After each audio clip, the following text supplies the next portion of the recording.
നമ്മളെല്ലാവരും അമലുകൾ നമുക്ക് കുറവാണെങ്കിലും ഈമാന്റെ പദവികൾ നാം ഉയർത്തിക്കൊണ്ടുവരിക. നിയ്യത്തുൽ മുഅ്മിനി ഖൈറുൻ മിൻ അമലിഹി. മനുഷ്യന്റെ കർമ്മത്തെക്കാൾ പ്രതിഫലം അവന്റെ വിശ്വാസത്തിനാണ്. കർമ്മങ്ങളിൽ ചിലപ്പോൾ ലോകമാന്യങ്ങൾ സംഭവിക്കും. നമ്മൾ നിസ്കരിക്കുമ്പോൾ അല്ലെങ്കിൽ നമ്മൾ ജുമഅക്ക് വരുമ്പോൾ മറ്റാരെങ്കിലും കാണട്ടെ, മറ്റാരെങ്കിലും അത് അറിയട്ടെ എന്ന് നാം മനസ്സിൽ കരുതിയാൽ കൂലി കുറയാൻ സാധ്യതയുണ്ട്. എന്നാൽ കൂലി കുറയാത്തൊരു വിഷയമാണ് ഈമാന്റെ വർധനവ്. കാരണം അത് ഖൽബിലാണ്. ഖൽബിലായതുകൊണ്ട് അതിൽ ലോകമാന്യം വരുന്നില്ല, വേറെ ആരെങ്കിലും അത് അറിയുന്നുമില്ല.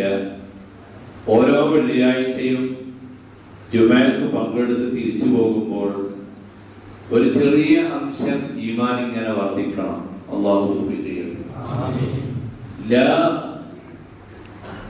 മഖ്ബൂലുൻ മൻ ഇസ്തവാഹു യൗമാഹു വഹുവ മഖ്ബൂലുൻ സദഖ റസൂലുള്ളാഹി മൻ ഇസ്തവാ യൗമാഹു. ഒരു മനുഷ്യന്റെ 2 ദിവസം ഒരുപോലെയായ വഹുവ മഖ്ബൂലുൻ, അവൻ പരാജയപ്പെട്ടവനാണ്. ഇന്നലെയും ഇന്നും ഒരുപോലെയാകരുത്. ഇന്നലെ ഉള്ളതിനേക്കാൾ അല്പം കൂടി ഇന്ന് നാം വിശുദ്ധി നേടുക. ഇന്നുള്ളതിനേക്കാൾ നാളെ അല്പം കൂടി നാം മെച്ചപ്പെടുക. അങ്ങനെ പടിപടിയായി അൽഹംദുലില്ലാഹ് ഒരു റമദാൻ കഴിഞ്ഞപ്പോൾ ഓരോ മഹലിലും ഓരോ റമദാൻ കഴിയുമ്പോൾ നല്ലവരുടെ എണ്ണം കൂടി വരണം. കഴിഞ്ഞ വർഷത്തിൽ വ്യഭിചാരമോ മറ്റു വൃത്തികേടുകളോ കുടുംബ കലഹമോ അനുസരണ കുറവോ ഉണ്ടായിരുന്ന വ്യക്തികൾ ഈ റമദാനിന്റെ നോമ്പും ഉപദേശവും എഴുത്തിക്കാക്കും നല്ല പ്രസിദ്ധീകരണങ്ങളുടെ വായനയും ദിക്റും സ്വലാത്തും കാരണമായി അള്ളാഹുവിലേക്ക് ഒരല്പം അടുത്താൽ അങ്ങനെ ഓരോരുത്തരും മെല്ലെ മെല്ലെ പുരോഗതികൾ ആർജിച്ച് അള്ളാഹുവിന്റെ പൊരുത്തം സമ്പാദിച്ചാൽ നമ്മൾ വിജയിച്ചു. നമ്മുടെ സഹോദര സമുദായമായ ക്രിസ്ത്യാനികൾ അവര് നമ്മെ അപേക്ഷിച്ച് ഗ്രന്ഥത്തിന്റെ പിൻബലം അവർക്ക് കുറവാണ്. അവരെ കയ്യിലുള്ള ബൈബിൾ എന്ന് പറഞ്ഞാൽ കുറെ കൃതികളുടെ ഒരു സമാഹാരമാണ്. ആ ബൈബിളുകൾ 50ഓളം കോപ്പി ഉണ്ടായി. ബൈബിള് അത് ഓരോ കോപ്പിയും മറ്റേ കോപ്പിയിൽ നിന്ന് വ്യത്യസ്തമാണ്. ഒരുപാട് വൈരുദ്ധ്യങ്ങൾ, വെട്ടിയത്, ചുരുക്കിയത്, ഏറ്റിയത്, കുറച്ചത്, തിരുത്തിയത്. ആ ബൈബിളുകളെല്ലാം തുലാസിന്റെ ഒരു തട്ടിലും വിശുദ്ധ ഖുർആൻ മറ്റേ തുലാസിലും വെച്ചാൽ നമ്മുടെ ഖുർആനാണ് ഗാംഭീര്യത്തിലും ഘനത്തിലും ആശയ സംഗ്രഹത്തിലും അതുപോലെ സമഗ്രതയിലും എല്ലാം ഖുർആൻ മുന്നിട്ട് നിൽക്കുകയാണ്. യൂറോപ്യൻ നാടുകളിൽ പോയാൽ ചർച്ചുകളുടെ മുകളിൽ എഴുതി വെച്ചിരിക്കുന്നു ഫോർ സെയിൽ, വിൽക്കാനുണ്ട് എന്ന് എഴുതി വെച്ച അത്തരം സ്ഥാപനങ്ങളൊക്കെ ഇന്ന് ക്യാഷ് കൊടുത്ത് വാങ്ങുന്നത് മുസ്ലിമീങ്ങളാണ്, അമേരിക്കയിലടക്കം. അങ്ങനെ പുരോഗതി ആർജിച്ചു കൊണ്ടിരിക്കുന്ന ഒരു ഇസ്ലാമും ഒരു ഖുർആനുമാണ് നമ്മളത്. ആ ഖുർആൻ കൊണ്ട് നമുക്ക് രക്ഷപ്പെടാൻ കഴിയണം. ഞായറാഴ്ചകളിൽ ക്രിസ്ത്യാനികൾ കുർബാനയ്ക്ക് വേണ്ടി വരുമ്പോൾ അവരുടെ തീരുമാനം 1 മണിക്കൂർ സമയം ഞങ്ങൾ ഈ ചർച്ചിൽ അച്ഛനോടൊപ്പം ഉണ്ടാകും എന്നാണ് അവരുടെ തീരുമാനം. ഇവിടെ വന്നപ്പോൾ ഞാനിങ്ങനെ സന്തോഷിക്കുകയാണ്. 12:30 മുതൽ 1:30 വരെ, 12:30 മുതൽ 1:30 വരെ പള്ളിയിൽ എനിക്ക് സമയം വിനിയോഗിക്കണം എന്നൊരു തീരുമാനം നമുക്കുണ്ടായാൽ നമ്മളാരും അതിനിടയിൽ ചാടിപ്പോകേണ്ട വിഷയം വരില്ല. കുറെ കൊല്ലം മുമ്പ് ദുബായിൽ ഒരു പള്ളിയിൽ പോയപ്പോൾ ആ പള്ളിയിൽ നിസ്കാരം കഴിഞ്ഞതിന് ശേഷം കുറെ ആളുകൾക്ക് ഇങ്ങനെ ഖുർആൻ ഓതും. വെള്ളിയാഴ്ച ജുമഅ കഴിഞ്ഞ് ഖുർആൻ ഓതുക. അപ്പൊ ഞാനിങ്ങനെ അവരെ സമീപത്ത് ചെന്ന് നോക്കി എന്താണ് അവർ ഓതുന്നത്. അപ്പൊ അവര് അൽക്ക് ഓതുക. എന്താ കാരണം?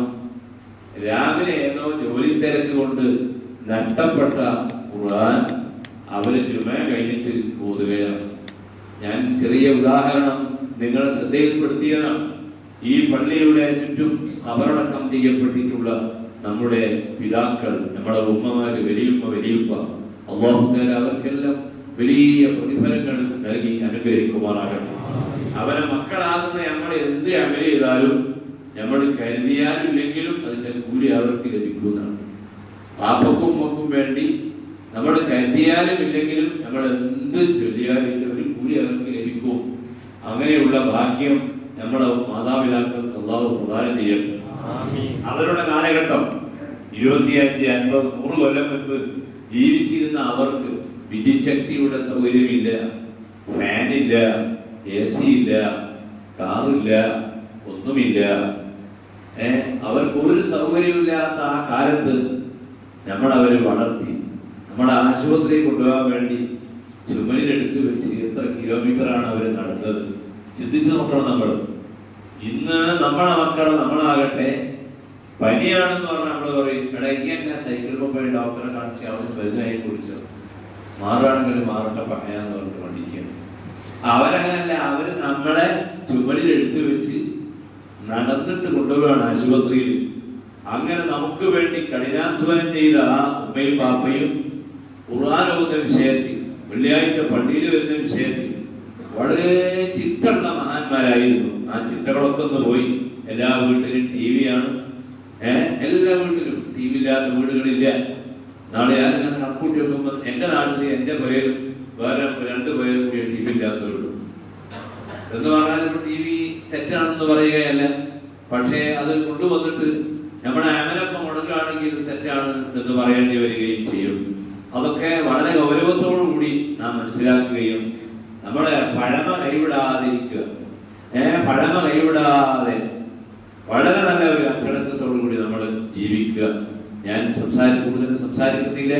ഗൾഫ് രാജ്യങ്ങളിൽ നിക്കാഹാത്ത് പ്രശ്നത്തിന്റെ പേരിൽ ജോലി മുടങ്ങി വന്ന ഒരുപാട് ആളുകൾ നമ്മുടെ നാടുകളിലെല്ലാം ഉണ്ട്. അതൊക്കെ നമുക്ക് പരിഹരിക്കണം ഇൻഷാ അല്ലാഹ്. നമ്മൾ നന്നായാൽ നമുക്ക് എല്ലാ വാതിലും അല്ലാഹു നമുക്ക് തുറന്നു തരും. നമുക്ക് എല്ലാ വാതിലും പടച്ചവൻ തുറന്നു തരും. നമ്മൾ ഒരിക്കലും പരാജയപ്പെടേണ്ടി വരികയില്ല. ഖന്ദഖ് എന്ന് പറയുന്ന ഒരു കിടങ്ങ്, വലിയ പാറ പ്രത്യക്ഷപ്പെട്ടപ്പോൾ ആ പാറ കീറാൻ വേണ്ടി, പാറ പൊട്ടിക്കാൻ വേണ്ടി അഷ്റഫുൽ ഖൽഖ് സ്വല്ലല്ലാഹു അലൈഹി വസല്ലം മുഹമ്മദുൻ സയ്യിദുൽ കൗനൈനി വസ്സഖലൈനി വൽ ഫരീഖൈനി മിൻ അറബിൻ വമിൻ അജമി മൗലായ സ്വല്ലി വസല്ലം അലാ ഹബീബിക. പാറ പൊട്ടിക്കേണ്ടി വന്നപ്പോൾ ഓരോരുത്തരും വിക്കാസ് എടുത്ത് പാറ പൊട്ടിക്കുകയാണ്. അവര് പൊട്ടിച്ചിട്ട് പൊട്ടുന്നില്ല. അവസാനം സയ്യിദുൽ ബശർ റസൂലുള്ളാഹി സ്വല്ലല്ലാഹു അലൈഹി വസല്ലം പറഞ്ഞു, ആ വിക്കാസ് ഇന്ന് കൊണ്ടാ. അവിടുന്ന് അത് വെട്ടി പാറ പൊട്ടിച്ചപ്പോൾ ആദ്യത്തെ വെട്ടിൽ തന്നെ ഒരു പ്രകാശം സഹീഹുൽ ബുഖാരിയിൽ കാണാം. ആ പ്രകാശത്തിന്റെ രശ്മിയിലൂടെ അങ്ങകലെ കിസ്റ ചക്രവർത്തിയുടെ കോട്ടകൾ റസൂലുള്ളാഹി സ്വല്ലല്ലാഹു അലൈഹി വസല്ലം കാണുകയുണ്ടായി. രണ്ടാമത് വെട്ടിയപ്പോൾ യമനിലെ രാജാവിന്റെ കോട്ട പ്രത്യക്ഷപ്പെടുകയാണ്. മൂന്നാമത് വെട്ടിയപ്പോൾ കൈസർ രാജാവിന്റെ കൊട്ടാരം ആ പ്രകാശത്തിലൂടെ അവിടുന്ന് കാണുകയാണ്. സ്വഹാബത്തിനോട് അവിടുന്ന് പറഞ്ഞു, സ്വഹാബാക്കളെ, ഞാൻ 3 പ്രകാശങ്ങൾ കണ്ടിരിക്കുന്നു. അപ്പൊ ചില മുനാഫിക്കുകളായ ആളുകൾ പറഞ്ഞു, അതൊക്കെ വെറുതെ പറയുകയാണ്. പക്ഷേ ബഹുമാനപ്പെട്ട മലക്ക് ജിബ്രീൽ അലൈഹിസ്സലാം റസൂലുള്ളാഹിയോട് പറയാണ്, നബിയെ, നിങ്ങൾ ബേജാറാവരുത്. നിങ്ങൾ ഈ അധ്വാനിക്കുന്നതിന്റെ എല്ലാം പ്രതിഫലം നിങ്ങളുടെ ഉമ്മത്തിന് അല്ലാഹു തരും. ആ കിസ്റ ചക്രവർത്തിയുടെ കൊട്ടാരം മുസ്ലിമീങ്ങൾക്ക് ലഭിക്കും. കൈസർ ചക്രവർത്തിയുടെ സിംഹാസനം മുസ്ലിമീങ്ങൾക്ക് ലഭിക്കും. യമൻ മുസ്ലിമീങ്ങൾക്ക് ലഭിക്കും. ലോകം മുഴുവൻ മുസ്ലിമീങ്ങൾക്ക് ഫത്ഹാകും. ഇന്ന് നമ്മൾ കഷ്ടപ്പെടുന്നതിന്റെ സമ്മാനം നമ്മുടെ മക്കൾക്ക്, നിങ്ങളുടെ കുട്ടികൾക്ക് പടച്ചോൻ തരും എന്ന് ബഹുമാനപ്പെട്ട റസൂലുള്ളാഹി സ്വല്ലല്ലാഹു അലൈഹി വസല്ലമയെ അല്ലാഹു അറിയിക്കുകയാണ്. ഇത് സൂറത്ത് ആലി ഇമ്രാനിൽ ഒരു ആയത്തുണ്ട്. കടം വന്നാൽ കടമ്പ് ഇടാൻ പറ്റിയ ഒരു ആയത്ത്. അത് ഓതിയ